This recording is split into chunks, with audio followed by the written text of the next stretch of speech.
We're the Hidradenitis SuppuraDIVAS. If you've got HS, you'll want to meet us. It's not your fault, put the shame to a halt. HS divas know how to have a ball. The Hidradenitis SuppuraDIVAS. Put the shame to a halt, cause it's not your fault. What's up, you guys? We are back with another episode of Hidradenitis SuppuraDIVAS. I'm here with Brinley and Mahala, and we are so thankful to UCB for sponsoring this episode. We are super excited to be here today. We have Joey and Parish. They are both here to give us a little bit of insight on what living with HS is like as a man.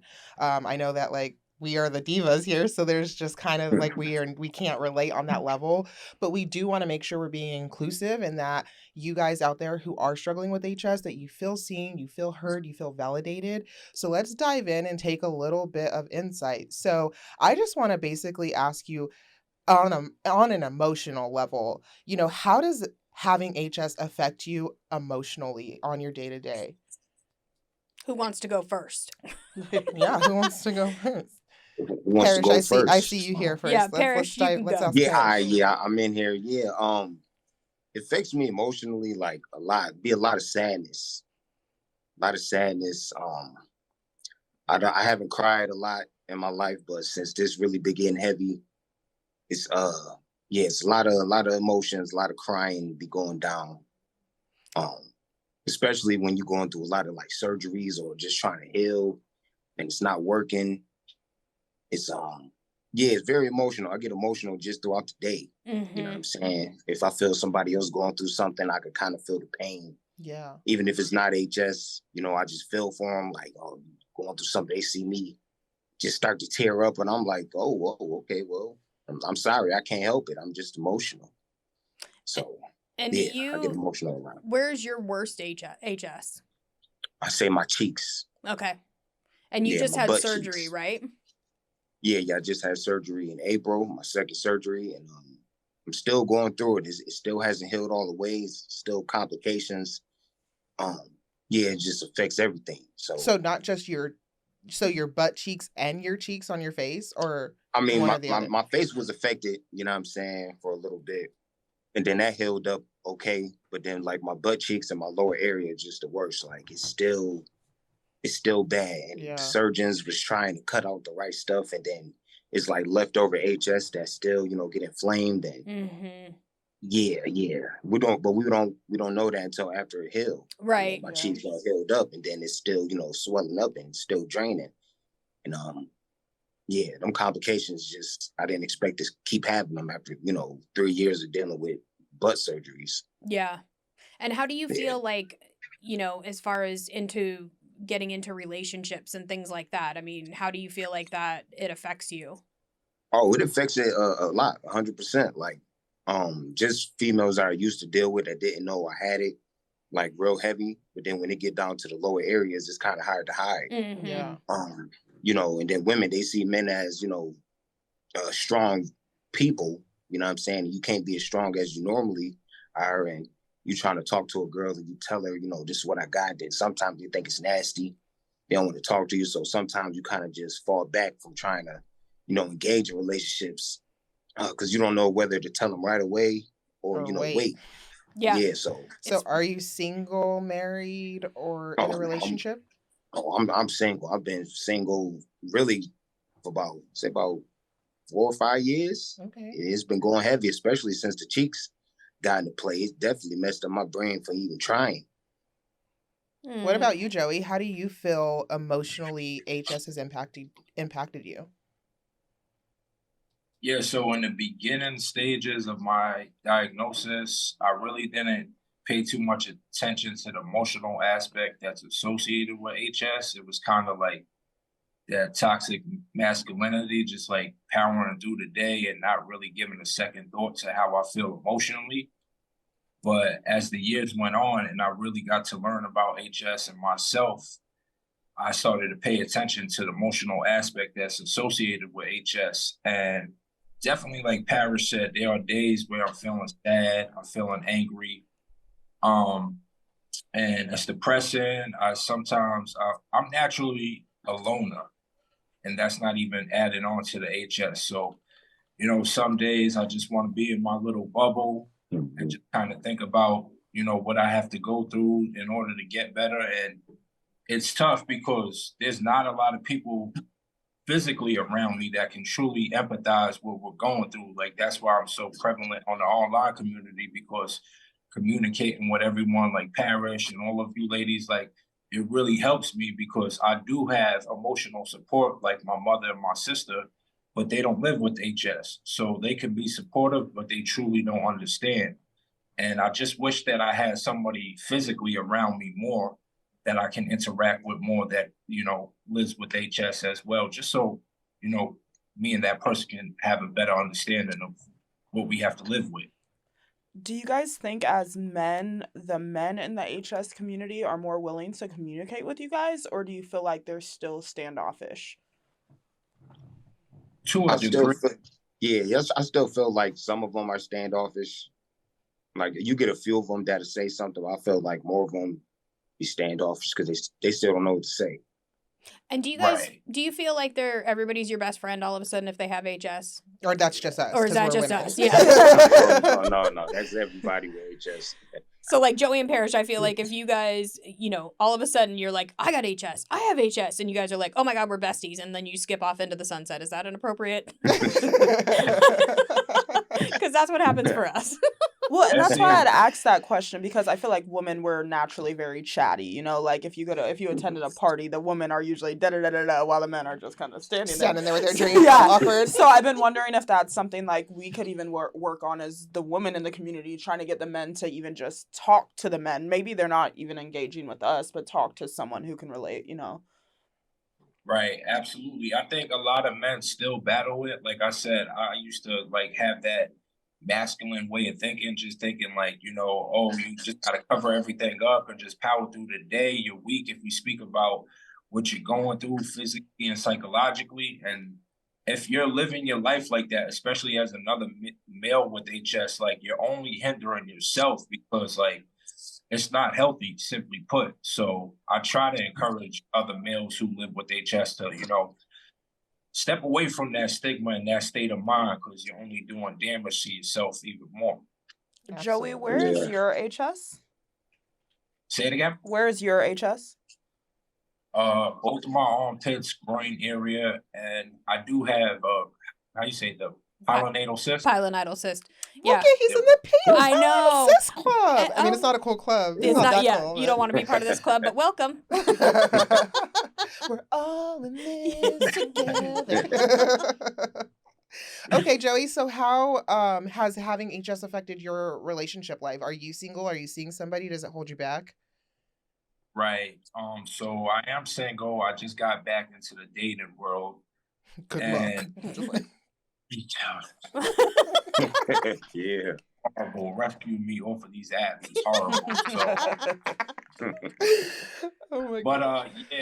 HS definitely makes dating a little bit more difficult, in my opinion, versus how I was in the past. It was always hard for me to put it out there, kind of like Parish was saying. And then, in some situations, some people have ghosted me, and I just gotta, pick my head up and keep on moving. It was too much for them to handle. But now, fast forward to now that I'm out there publicly speaking about my HS, I try to encourage them to go to my page, because my way of thinking is like, if you like me enough, you'll look at my content on my page, which would make you inquisitive to ask questions. And I just kind of leave the ball in their court. And that does give me a good response, because some of them do ask questions and some of them don't. And I'll just kind of look at that as like a filtering process of like, who's really going to be there for me. Because at the end of the day, my significant other that I'm looking for, or that I would want, has to accept me for everything, good, the bad, the ugly, because I know they're not going to be perfect, and I'm going to have to accept them for whatever, illness or condition they may have as well, if they haven't. We had talked about that on a previous episode, about the freedom and actually putting it out there that you have HS. And I was online dating just a few months ago, and same thing. It was such a freedom release just having it. It was my pinned post that I have HS. You could see my armpit. And for me, it really helped filter out a lot of the things. So I love that you brought that up. And hopefully that's something you guys can help encourage other men to do too with HS, is just putting it out there. Right. And also, I think the message, the delivery got to be said with confidence in order to feel, for the other person to feel confident that you have HS under control and you're doing everything in your power to properly manage HS as well. Yeah. Absolutely. Yeah, you're right about that. You know, just how you were saying how, you know, you first bring it up, just even on your social medias. It took me a while for me to even put it on my personal social media for HS, because I had 2 separate pages. And then I got to the point where I'm like, you know what, if they go know, they go know. They go see it. And I just put it right out there. And that seemed like they made it a little better. I got more confident with telling them, and they can go right there and see it and, you know, make their choice from there. Right. And then the conversation happens naturally from that, as opposed to, because I feel sometimes like when you have to sit down and have this conversation, it feels like it's bigger than it actually is. Right. But if the conversation comes up naturally because you didn't have to like actually start by saying that, and you can just pick up the conversation midstream, it feels like it would be a lot easier than trying to like, can we talk? Like, oh God, that strikes fear in everyone's heart.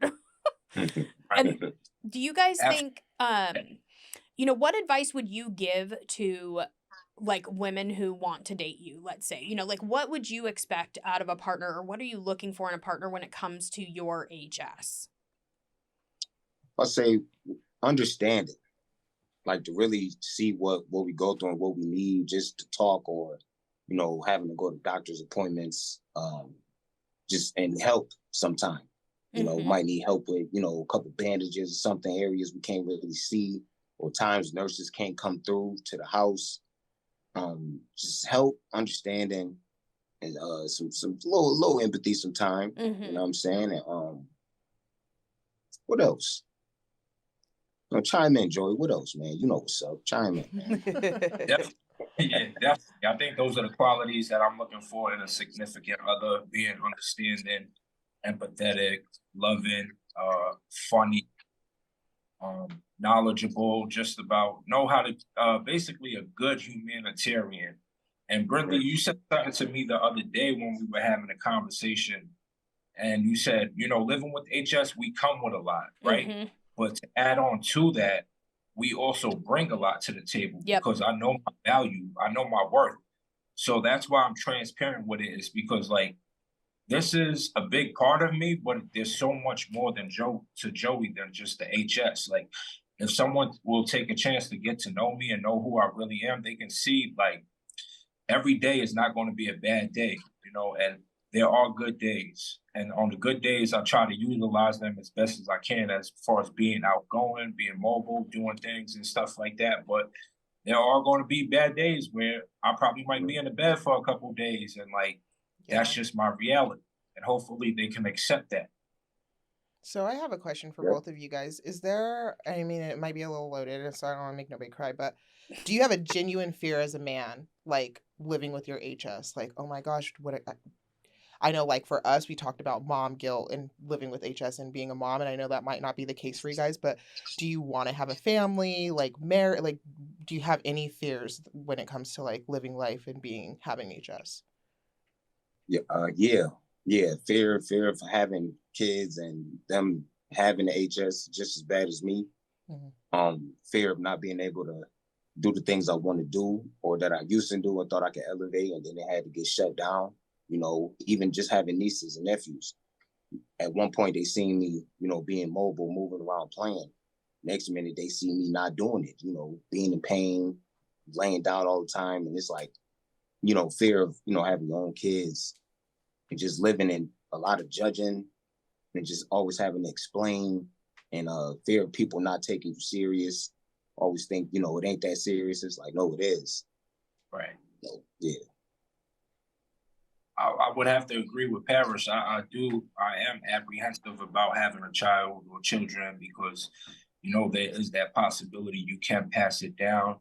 Like with my family history, it wasn't diagnosed, but my grandfather lived with HS because I remember he used to take a lot of Epsom salt baths and he would get recurrent boils. And then from what my mother told me, my father had HS as well, but neither one of them was diagnosed. But just going off of the stories, my mother told me, like, they had HS. So that is always in the back of my mind. Like, if I do decide to have a child, will I pass it down to them? How can I handle it?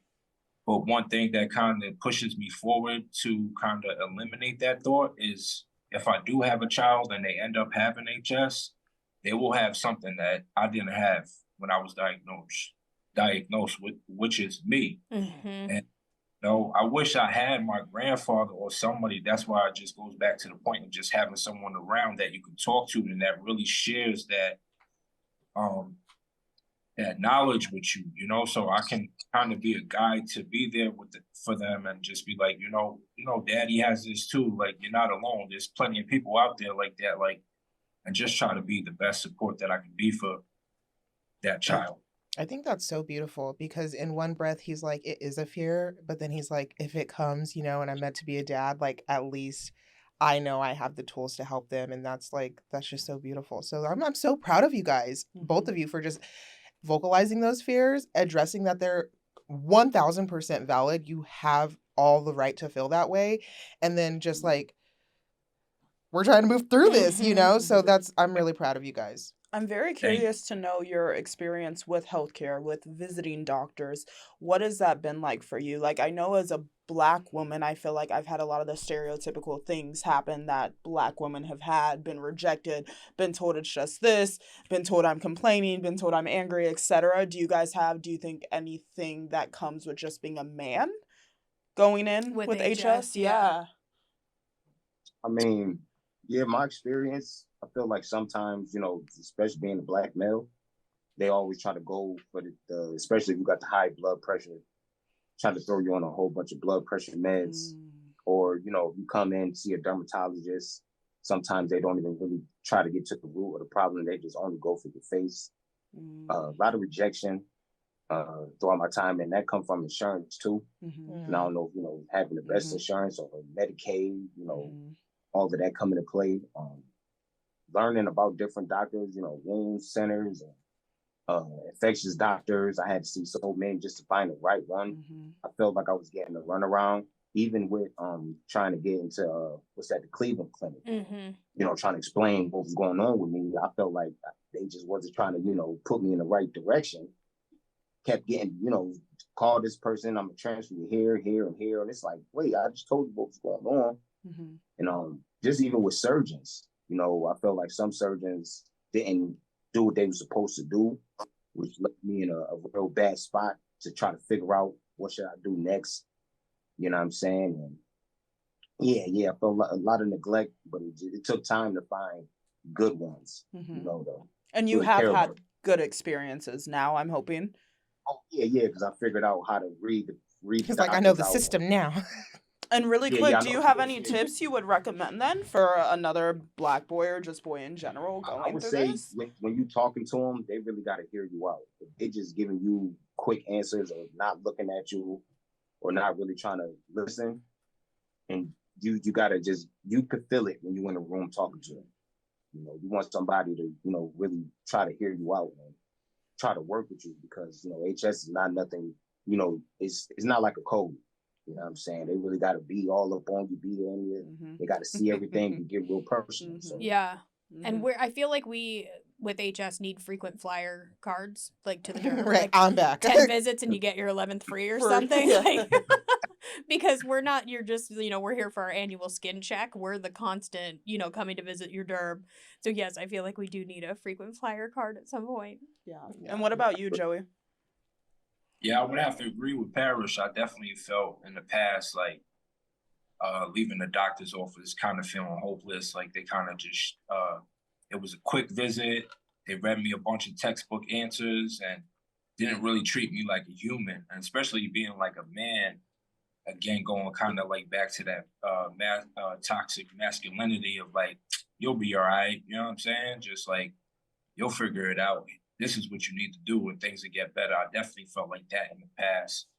And also interacting with doctors that, don't know about HS. Like part of my journey, I went to several like urgent cares, and these are medical professionals, and they kept telling me the wrong diagnosis, reoccurring boils.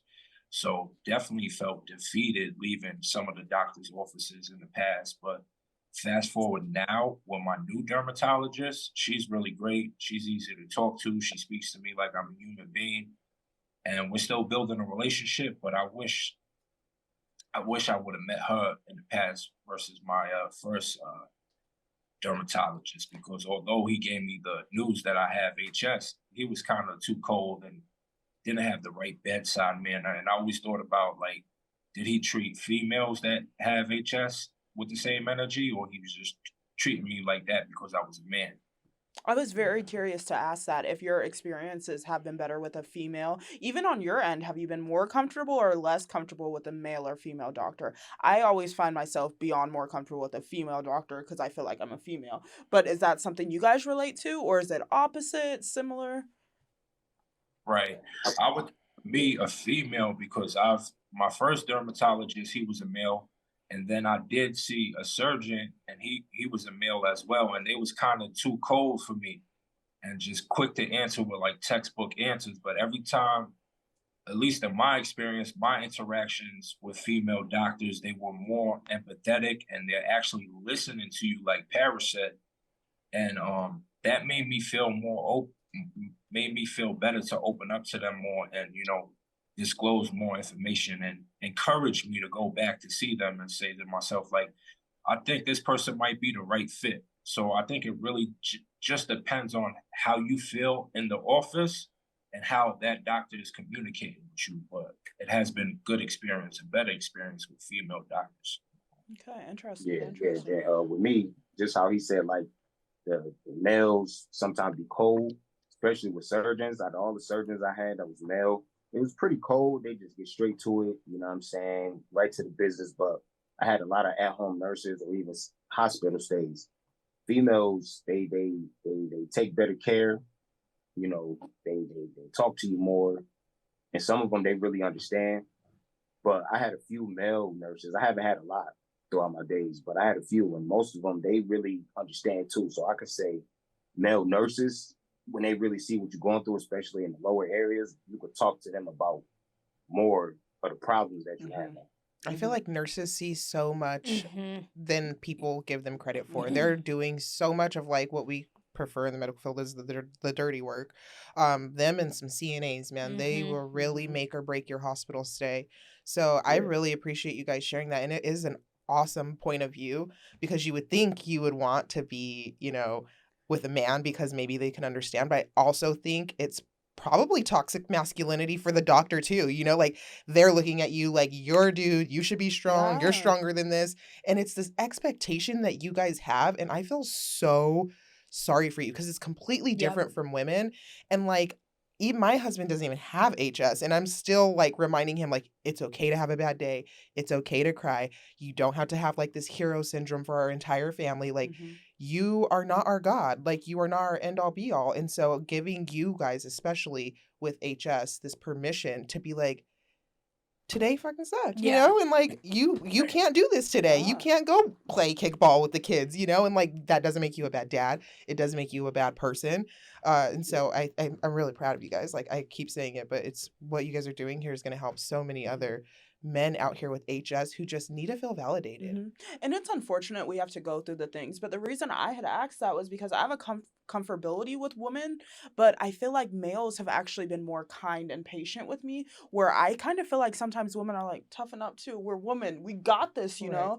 So I think it's unfortunate that we also have to make these decisions as patients, but you really have to figure out who you're comfortable with and who you're getting a better reaction from too. So I actually love that you guys were open and said that. And I love how, Parish, you also said you had good experiences with men as well, and they could relate. So I think you really just have to decide what is best for you.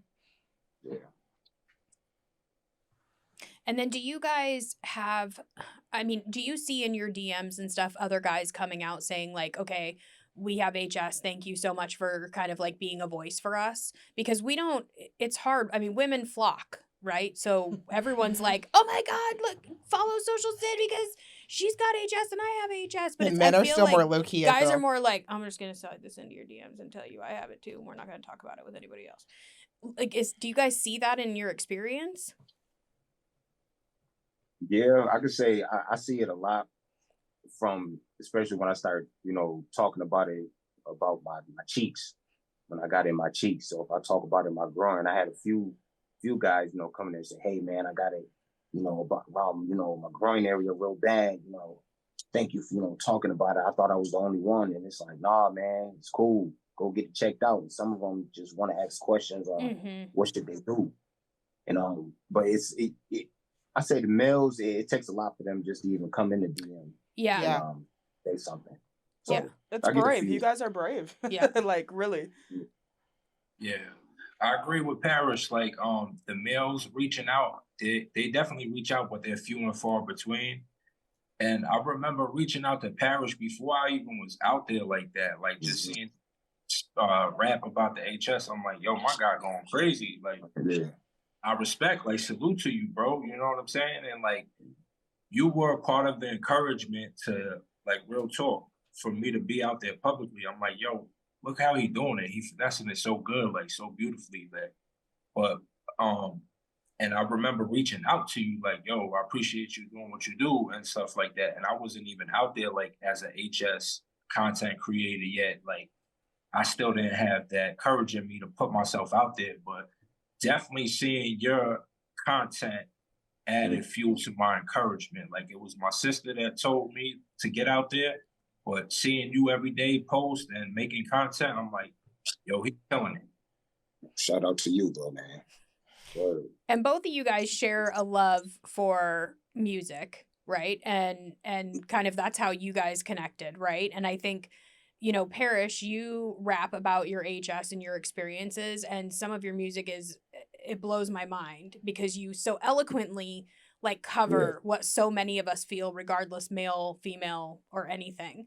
Do you feel, is that like your outlet? Is that what you use to just, like, get through your shitty days and get through your good days too, I guess, like, to celebrate those? Oh yeah, of course. Yeah, because I always been writing music most of my life. So when HS kind of took it over and kind of stopped me from either performing or going to the studio and recording, I was just like, I'm always been a real writer. So I said, let me write about what I'm going through. And just me coming up with different things or different situations, especially with doctors or, dealing with the pain or having to relieve the pain and dealing with relationships. It gave me time to really have my brain still juice up while I'm laying down or, trying to heal. So that was like an outlet for me. And times where I'm feeling real good, that's when I can record. That's when all the stuff I can let it out. And times when I'm like ripped down real bad, I kind of I gather up content and gather up stuff to write. So yeah, definitely good for that's my outlet, writing about it. Joey, what is your outlet? Definitely just making the videos on Instagram and TikTok. And starting to get back into music. Parish and I, we were talking a couple of days ago. So I do have a love for rap. And for a while, I try to practice with my pen, but nothing was coming to mind until, like, I would send some beats and it just started flowing. So I feel like I got that back. Definitely going to step back in that realm of making music. Hopefully me and Parish can drop a nice little Yeah, I'm waiting on you. I know that's right. Look, I ain't got no musical talent, but I'll try something too. The little. I'm like, I'll make a TikTok to your sound. We are here to support. Throw them background sounds in there, Yeah. That's hilarious. One of my last questions for you guys would be, is there any advice you would give to younger men going through this? I think a lot of the followers we probably don't even notice we have are younger people. And I think with maturity, some of this stuff just gets easier, if we're being real. You know what I mean? You learn more about life, you mature, and it is, I just think, easier. So what advice would you guys have for young boys who maybe just hit puberty and are starting to get these abscesses and their parents don't know what to do? Absolutely. So I would say definitely find somebody that you trust that's within, your like day-to-day life and confide in them. Make sure you trust that person, and also find an online community. Like from my perspective, like finding this online community changed my life. Like you don't even have to post publicly. You can remain anonymous, but just make sure you communicate, find a community of fellow warriors, and just remember that it's not your fault. You can manage this illness. The sooner you get on top of it, I think the sooner the better. No, don't neglect like God did, because that just creates a recipe for disaster. Don't listen to people when they tell you that you're weak, that you gotta suck it up. All that is just noise. Do what you have to do to get yourself to a place where you need to be, in a healthy place, physically, mentally, and spiritually, because HS impacts every aspect of those elements. So don't listen to that male toxicity, and just do what you have to do to get yourself to a healthy place. Yeah. I agree with what Joey said on everything. Talk to people. Find somebody that's close to you, or somebody that you can feel like you can open up to, because having it, it puts you down so much that you feel like you don't want to say nothing. And waiting, I feel like it's going to be worse than, not even doing nothing at all. So just go ahead, attack it. Try to find some help. The communities are great. You can learn a lot from them. And I wish I had a community when I first got diagnosed. Mm-hmm. It took me years to even find it. And I started finding out more and learning where to go, what to do, even stages. Mm-hmm. Finding out what stage you got without even, going to the doctor first. You know what I'm saying? So just look it up, look up the communities, talk to people, stay strong. Even when you're in the pain, you're going to have bad days, let it go. You know what I'm saying? Just deal with it at that time. But as soon as you can jump back and get back right, keep it moving. Try to stay being yourself, and all in the bag of chips. Now I'm hungry. Yeah, it makes perfect sense. And I mean, I can't thank you guys enough for being on here with us today. It's really enlightening to have the male perspective, because like I mean, we're all females and we all know exactly how we feel, but I have often wondered what it's like for you guys on your end of going through things, and just trying to better understand like how as a wife too, you could support someone. And like when you guys said what you were looking for in a partner, I think that that's really good advice for all of the current spouses who maybe have a male in their life, or a sister or a friend who has a male in their life, about it's okay to have those conversations. Hey, how's your HS doing? Yeah. I haven't checked on you in a little while. That those are not unwanted conversations, that they're welcome, that it is a part of who you are, but it isn't your entire being. So yes, thank you both so much for being here. I really, really appreciate it. Thank you for standing up for all the men with HS and speaking out about it. We hope that you guys continue to encourage a lot of other men to come out and speak out about it, because we need the male voice to be heard in this, so that we can stop this really horrible male toxicity that comes with, just suck it up, buttercup, because it doesn't have to be that way. So thank you guys both for making such a huge impact on the HS world, and especially for standing up for the men. And thank you for sharing your insights with us about what it's like on your end, so that we can better understand. So we will talk to you both. Yeah, talk to you both soon, and hopefully we'll have you on another episode. Thank you, guys. Thanks for having us. Thanks for having me. All you ladies are awesome. I love your content. Keep up the great work. I see you out there. So, doing good.